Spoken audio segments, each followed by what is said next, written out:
I often get asked what control layout I use, so I figured I'd make this video so I don't have to explain every single time. I'm also going to go over why I have it the way I do. Keep in mind that characters play a little differently, so what may be good for one character may not be the best layout for another. I do recommend this particular layout though, and it should work fine no matter what character you use. I will be showing what it looks like for a GameCube controller, which I recommend using, but this layout will work for just about any controller, but it might just look a little bit different. So starting with the other settings, rumble is something that I always turn off. I find it distracting and don't really feel it serves a purpose when playing. You can leave it on if you like, but it doesn't really matter. A-B smash attacks allow you to do a smash attack by pressing attack and special and inputting the direction. This can be helpful for a few things. For example, this can allow you to more easily do a smash attack upon landing on the first possible frame after doing an aerial. For example, Pikachu can do a drag down neutral air to down smash, which can be a little tricky to get the timing perfect. With A-B smash, you can keep A held from the neutral air, hold down, and buffer the smash attack by pressing B and getting it frame perfect every time. Now, I don't personally use it very often, but your character might get some usage out of it, so I would leave it on and play around with it. Now, stick jump, more commonly known as tap jump, this decides if your character jumps when you go up on the analog stick on the left side. I recommend turning it off and getting used to jumping with X or Y. Characters like Rob and Yoshi can use their up B multiple times when recovering, and they may not want to accidentally jump when using up B. You can also tilt your shield upwards without having to worry about jumping. If you're doing an up air with up and A instead of the C stick, you don't want to accidentally jump. It also allows for easier up tilts with the A button. And sometimes in general, you might just accidentally jump when you don't mean to.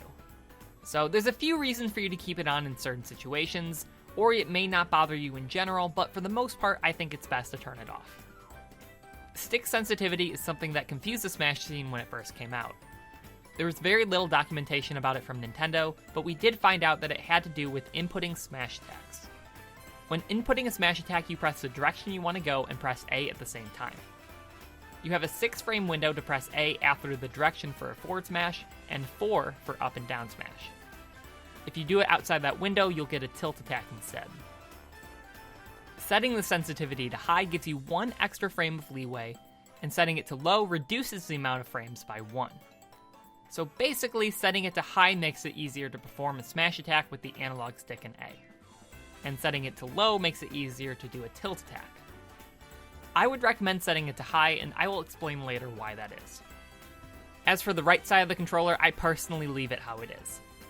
But you can actually set whatever button you don't use to jump and set it to grab.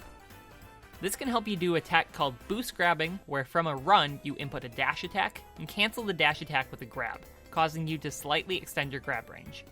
You have to press the grab very quickly after the dash attack, so if you have a button like X set to grab, you can slide your thumb from A to X from a run to perform a boost grab very easily. As for the shoulder buttons, you will probably want to keep Z set at grab, but I would recommend having at least one of the shoulder buttons set to jump and one set to shield. This is for a few reasons. If you're inputting aerials with the C stick, which allows you to drift more, it can be hard to move your hand from jump to the C stick, so jumping with a shoulder button allows you to do them very easily. Now, short hopping can be done by quickly releasing the jump button or by pressing 2 jump buttons at the same time. Beginners may find it easier to short hop by pressing X or Y and a shoulder button at the same time. Certain attacks like attack canceling basically rely on you having a shoulder button to jump, so I would definitely recommend it. Now, leave the taunts how they are. You can technically set them to something like shield, which can help aid when mashing out of a grab, but that's not super recommended. Lastly, we have the C stick, which defaults at smash attacks.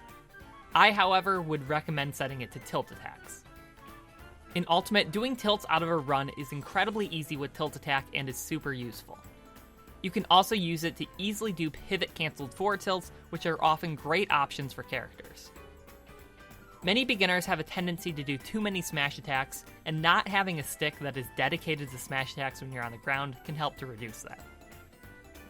This is also why I recommend having the stick sensitivity set to high. This allows you to more easily do smash attacks with A, so you can dedicate the C stick to tilts. But if you do decide to stick with keeping it to smash attacks, I would recommend setting the sensitivity to low so you can do the tilt slightly easier without having to worry about accidentally doing a smash attack. Now, controller layout varies from person to person, some top players customizing their controls to something that looks completely foreign, while other top players use default controls.